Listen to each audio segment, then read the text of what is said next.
Ça va être un peu scientifique, mais pas de panique, ça va être expliqué au fur et à mesure. Okay. Pour se situer, on est là où il y a le cercle rouge, d'accord? Donc c'est la fibre musculaire. Ce qu'il y a à retenir, c'est où on est et qu'à côté il y a un nerf. Okay. Pas de panique, d'accord? Ici, c'est l'extrémité du neurone moteur, donc c'est le nerf qu'on a vu juste avant. Ici, c'est la cellule musculaire. Quand vous allez faire un effort physique, contracter des muscles, etc., vous allez créer ce qu'on appelle un potentiel d'action. C'est un signal électrique. C'est la flèche rouge. Ce potentiel d'action va libérer l'acétylcholine, qui est un neurotransmetteur, d'accord? Neurone transmetteur qui transfère un message. Et ça va venir se fixer sur la cellule musculaire, sur ses récepteurs. Okay. Dans un premier temps, on va voir d'où vient le calcium avant de parler vraiment de contraction. Résumé de ça, exercice physique, signal électrique, libération et fixation de l'acétylcholine. Ça va pour tout le monde? Allez. Un autre schéma qui résume la même chose, mais on va aller un peu plus loin derrière, c'est qu'une fois que l'acétylcholine s'est fixée sur son récepteur, on a un autre potentiel d'action qui va se créer, donc un autre signal électrique, c'est la flèche noire ici. Et celui-là, il va entraîner l'ouverture du canal calcique, donc libérer le calcium dans la cellule, donc qui est dans un petit sac dans la cellule, mais là il va être directement dans la cellule, d'accord? Petit sac, il sort du sac. Ok.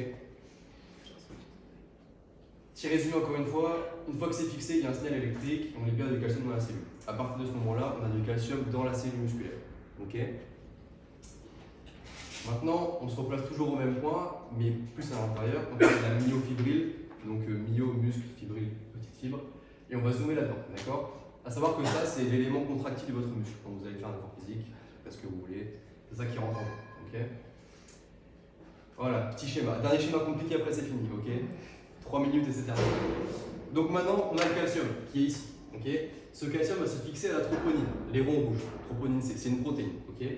Ce calcium, quand il va se fixer, il va changer la conformation de la tropomyosine. Pas de panique, c'est le filament gris, ici, d'accord? Le calcium se fixe à la troponine, on change la conformation de la tropomyosine.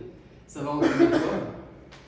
Les petits sites de fixation ici qui avant étaient cachés, maintenant ils sont ouverts et donc la myosine peut se fixer à l'actine, raccourcir la cellule musculaire et donc entraîner la contraction musculaire. Ok? Donc, fixation du calcium, changement de la configuration de la fibre musculaire, contraction musculaire. En résumé global, pas de calcium, pas de contraction musculaire. Ok?